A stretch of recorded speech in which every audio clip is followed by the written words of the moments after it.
I never imagined that my own family would turn their backs on me, but that's exactly what happened 10 years ago. Even now, the memory feels fresh, like a deep cut that never fully healed. My name is Erica. I'm 30 years old now, but I was just 20 when everything changed. Back then, I was a college sophomore living at home to save money. I thought my parents cared about me. I thought my older brother Mark loved me, or at least looked out for me in some way. I was so wrong. It all started one weekend like any other. I had gone on a short road trip with my college friends, Sarah and Jessica. We weren't doing anything wild, just relaxing after midterms, getting away for a couple of days. On the way back, we were laughing, talking about our plans for next semester, and listening to music. I felt happy, life felt normal. But the moment I pulled into our driveway, I knew something was off.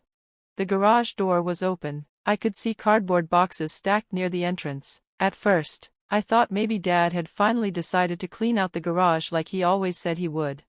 "Mom, Dad, I'm back," I called out as I stepped into the house, dropping my overnight bag by the door. Mom came out of the kitchen, but her expression was cold, not angry, not sad, just distant. Dad sat at the dining table, pretending to read the newspaper like nothing was going on. "What's with all the boxes?" I asked, trying to sound casual. "They're your things," Mom said, flatly. I laughed, thinking it had to be a joke. "What, are we moving or something?" Mom didn't smile. "No, we're not moving, you are, today."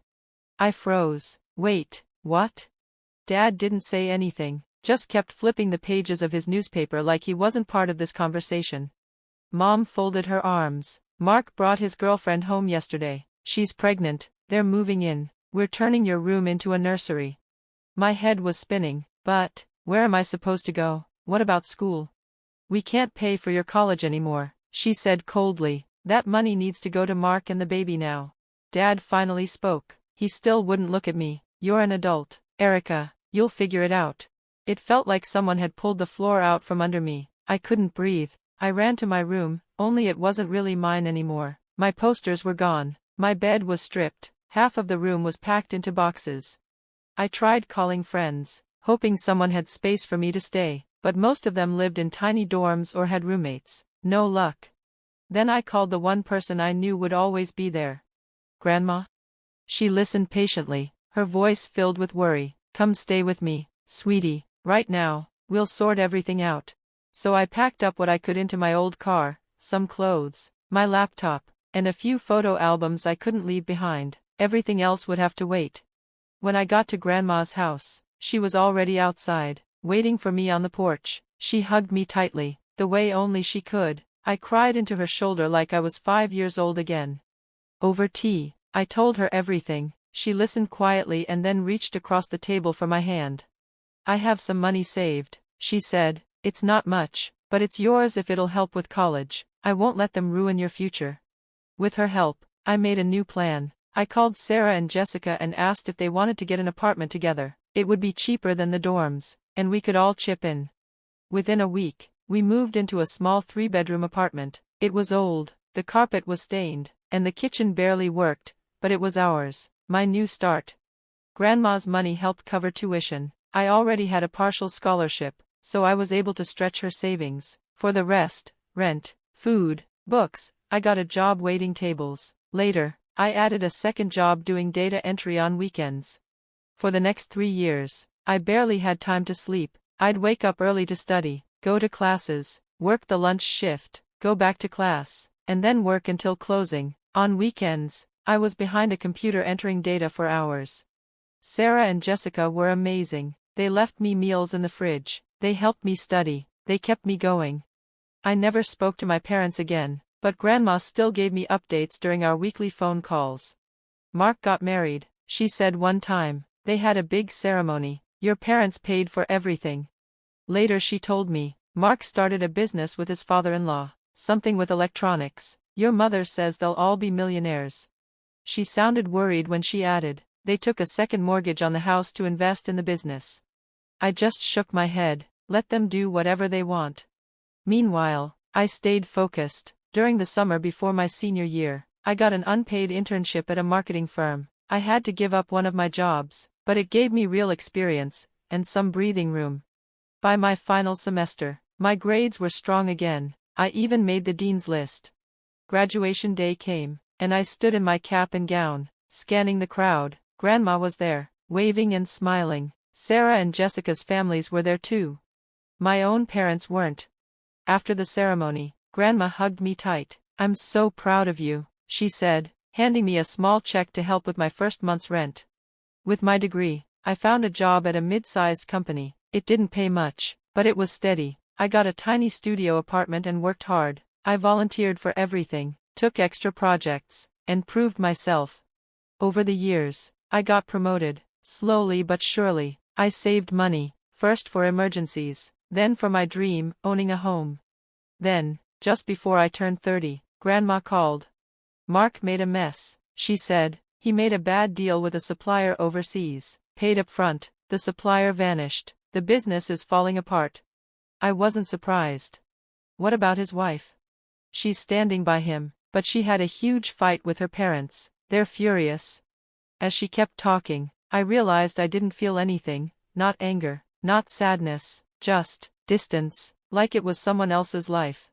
Because by then, I had already signed the papers on my own house. It was an old 4-bedroom in a quiet neighborhood, needed work, but it was mine. The day I got the keys, I sat on the front steps and cried, not from sadness, but from pride. I had done it, on my own, without them. The daughter they threw away had built a life. And I wasn't going anywhere. "Why haven't you spoken to us all these years?" The question hung in the air, heavy and unexpected. The room grew quiet. My friends, who only knew fragments of my past, looked around awkwardly. They didn't know the full story, not really. Grandma shifted in her seat, clearly about to say something, maybe to stop the tension, but I gave her a small shake of my head. I didn't want her to step in. This was my moment. "Let's not do this here," I said to my mother quietly. "It's a party. Let's just keep things pleasant." "Of course, sweetheart," she said, her voice overly sweet, fake. "We're just so happy to be included." I forced a smile and walked around the party, introducing them to my guests. But even as I smiled and chatted, I noticed them, Mom, Dad, and Mark, looking around my house. Their eyes moved from the walls to the furniture to the crown molding I'd put in myself. They whispered to each other like they were evaluating the place. The party dragged on for 2 more hours. When the last guest left, only my family remained. Grandma gave me a tight hug, and I helped her call a taxi. Once she was gone, I turned to face the people who had once turned their backs on me. They were sitting comfortably in my living room, like they belonged there. "What are you doing here?" I asked directly. "You show up after 10 years, without warning, and act like nothing happened?" Mom's fake smile disappeared. "Well, that's not very welcoming," she said coldly. "I'm not feeling particularly welcoming," I replied. "How did you even know about the party?" "Cousin Rita mentioned it," Dad said. "We thought it might be time to reconnect." I looked at them. "Cut the act. What do you really want?" They exchanged glances. Mark's wife quietly took their kids upstairs. I didn't like that at all. My home wasn't a playground for people I barely knew anymore. Mom finally spoke. "We've had some problems. Business problems," Mark added. "Grandma already told me things weren't going well," I said. "But that's not my problem." "It's just not fair," Mark said, sounding like a child. "You have this big house all to yourself, and we're about to lose everything." There it was. The real reason they came. "You think I should help you?" I asked. "After you threw me out, cut me off, and acted like I didn't exist?" "That was different," Dad said. "You were young, you could manage. And you're not young. You can't manage," I said. "You've all had jobs, savings, years to plan. Figure it out." Mom's face changed. She looked tired, desperate. "The bank is taking our house. We'll have nowhere to go. Then rent an apartment." "That's what I did when you left me with nothing. But we have 2 small kids," Mark said, pointing upstairs. "Come on, Erica. Be reasonable." I stared at him. "Reasonable? Like when you moved your pregnant girlfriend into my bedroom without asking me? When Mom and Dad cut off my college money so you could have a baby and a wedding? We're family, Mom said, like that should change everything. This house has 4 bedrooms. You could take us in. I looked around. Every inch of this place had my fingerprints on it, my savings, my time, my energy. This wasn't just a house. It was proof I had survived them. No, I said clearly. You're not moving in. Not now. Not ever. But the children, Mom tried again. Mark has in-laws, I cut in. Ask them. They're not speaking to us since the business failed, Mark said, voice sharp. Still not my problem, I said. I want you to leave. Now. You can't be serious, Dad said. We'll be homeless. I'm serious. Get out before I call the police. They looked stunned, like they truly believed I would just let them move in. But eventually, they picked up their things and left. I made sure they walked out the front door before I closed it behind them. Later that night, I couldn't sleep. I kept remembering how they looked around my house, like they were already choosing which room to take. They didn't come to reconnect. They came to take. The next morning, the texts started. First from Mom. We're sorry for surprising you. Let's talk when you've calmed down. Then from Dad. Your mother is very upset. Please call her. Later, Mark sent a message. The bank gave us the final notice. 2 weeks until we're out. Please reconsider. I ignored them all. But the messages kept coming. Pictures of eviction papers. Photos of Mark's kids looking sad. Voicemails from Mom, crying about family duty and calling me their only hope. I blocked their numbers. They started using others. One night, a call from a hidden number came through. I picked up. Why won't you answer our calls? Mom asked. I don't owe you anything. Don't contact me again. We're coming next week, she said calmly. Once you see the children, you won't be able to say no. Watch me, I said and hung up. I called Grandma. She admitted they'd been pressuring her to convince me to help. I told them it's your decision, she said. And I meant it. They made their bed years ago. A few days later, my neighbor knocked on my door. Hey, just letting you know, your brother was here yesterday, walking around your house. Looking in windows. I froze. Are you sure? I asked. The description matched Mark. The next day, I installed security cameras around my property. It cost a lot, but peace of mind doesn't come cheap. A few days later, I got a notification while at work. I opened the camera app. Mark and his wife were walking around my backyard, pointing at my windows. I messaged Grandma. Mark's here again. Looks like he's planning something. She called me. The bank took the house. They have 2 weeks. Just be careful. That Saturday morning, I woke up early. I had a feeling.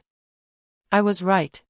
At 8 a.m., 2 cars pulled into my driveway, my parents in one, Mark's family in the other. The trunks were full of boxes and bags. They started unloading everything on my front porch. Then the doorbell rang. They knocked and called my name. I didn't answer. Erica, open up, Mom called. We're here now. I watched them through my cameras. After 15 minutes, I finally opened the door, but only with the chain still on. What do you want? To move in, Mom said. We brought our things. I said no, that hasn't changed. Mark's wife started crying. The toddler began wailing. Their older child just looked embarrassed. Think of the children, Mom said. I am. They don't belong in a place where people force their way in. Dad stepped forward. We don't have anywhere else to go. You do, you just want the easiest option. Then my phone pinged again. I checked the feed. Mark was sneaking around the back of my house. I heard him trying to break in. I slammed the front door shut, locked it, and called 911. There's someone trying to break into my home. Police arrived quickly. Mark ran back to the front, acting like nothing had happened. I showed the officers the footage. Do you want to press charges? One asked. I looked at my family, the people who had abandoned me. and now expected everything from me. No, I said, just make them leave. The police warned them and made them go. The next day, my mother posted a long sob story online about how her cold daughter wouldn't help her poor family. She tagged everyone she could think of. The calls and messages started again, distant relatives, old family friends, all telling me I should be ashamed. I muted everything. I focused on my job, my home, and the people who had actually stood by me. Months later, Grandma called. They found an apartment, she said. Mark got a warehouse job, not what he wanted, but it's steady work. Good, I said, and I meant it. I didn't hate them, I just didn't want them in my life. Your mom wants to meet you, Grandma added, to apologize. She says it's important. Let me guess, I said, they need rent money. Probably. Tell her no, and tell her if they contact me again, I'll get a restraining order. And that was the end of it. I haven't heard from them since. It's been almost a year now. Life is calm again. I got promoted. My home feels safe again. Grandma visits every Sunday. I'm even dating someone kind and understanding. Sometimes, people ask me if I miss my family. What I miss is the version of them I thought I had, the parents and brother I believed loved me unconditionally. But the real version, the ones who tossed me aside and only came back when they needed something? I don't miss them at all.